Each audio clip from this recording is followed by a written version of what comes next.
Què passa, gent del món? Benvinguts al món de Juan y Patri.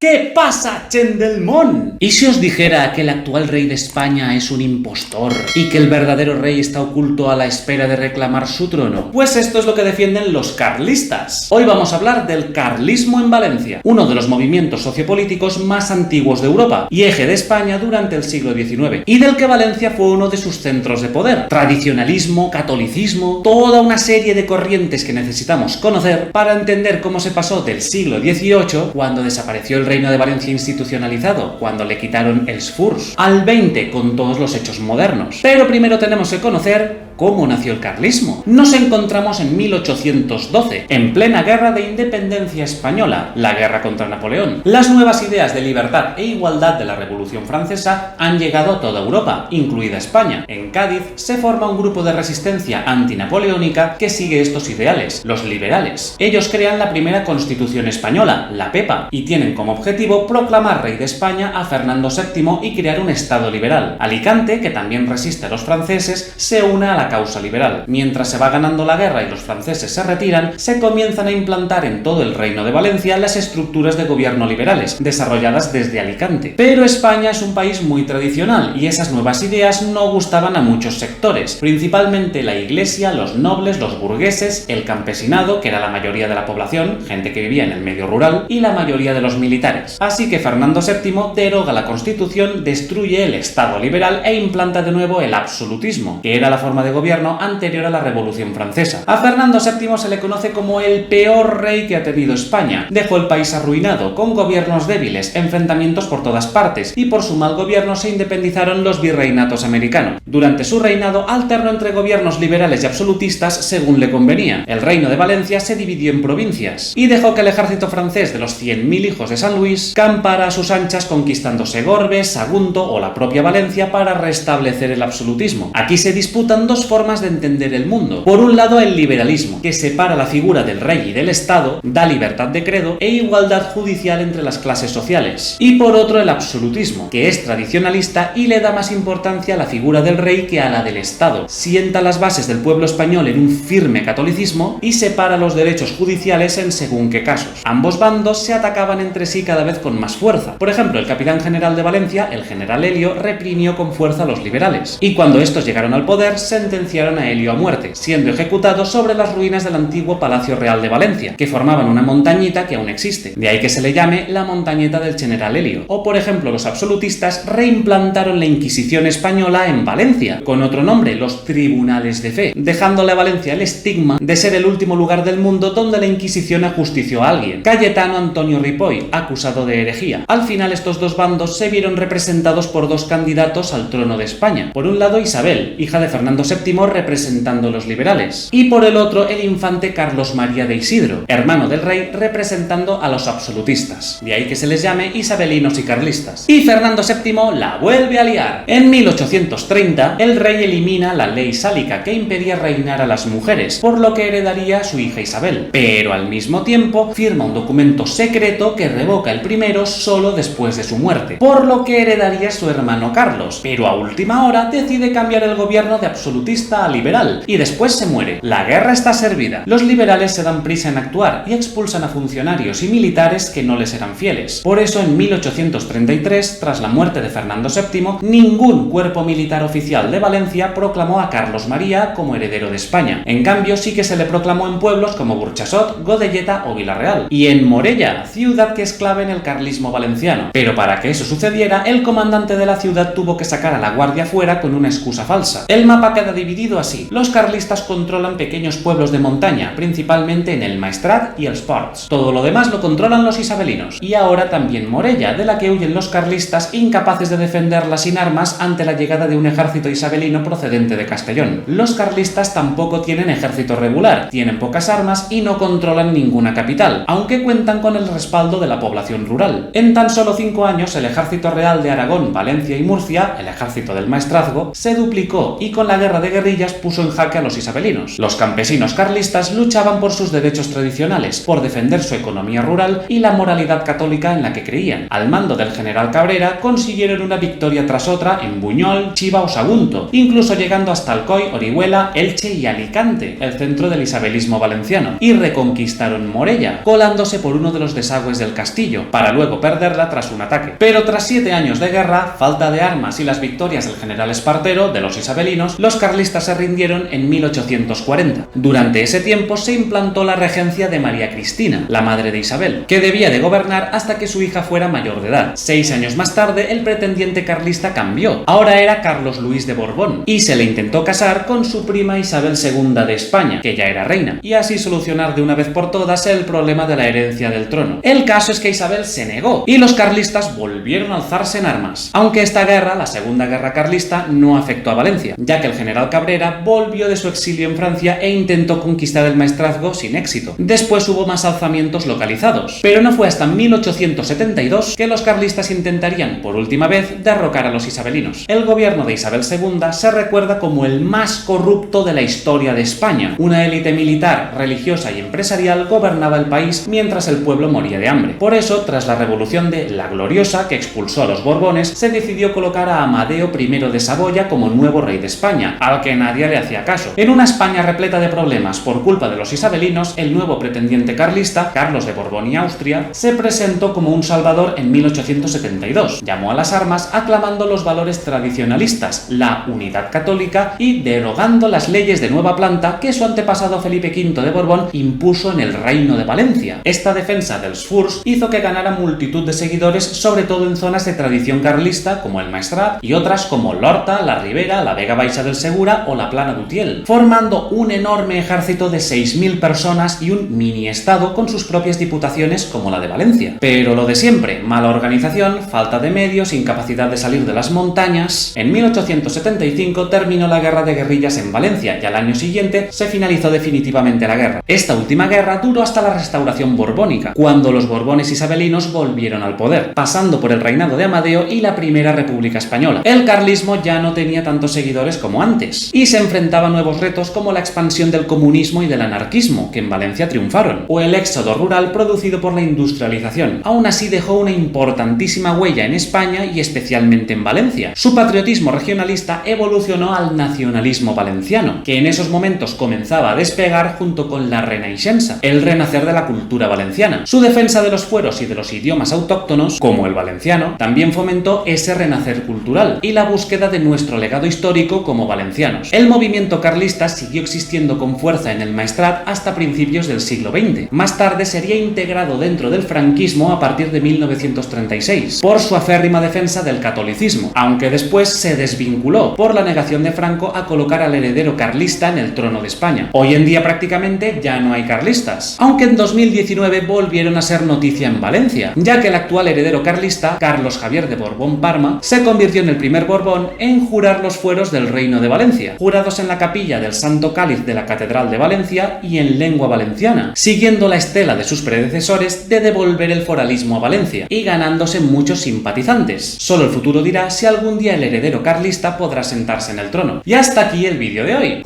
Puede que haya quedado algo largo, pero si explicamos las cosas las explicamos bien, con puntos y detalles. Y eso que es un resumen. El caso, dale me gusta, compártelo, suscríbete al canal, aquí abajo tienes enlaces que te pueden interesar, deja un buen comentario. Nos vemos en próximos vídeos sobre la historia de Valencia, pero sobre todo... ¡No te vayas del Mon!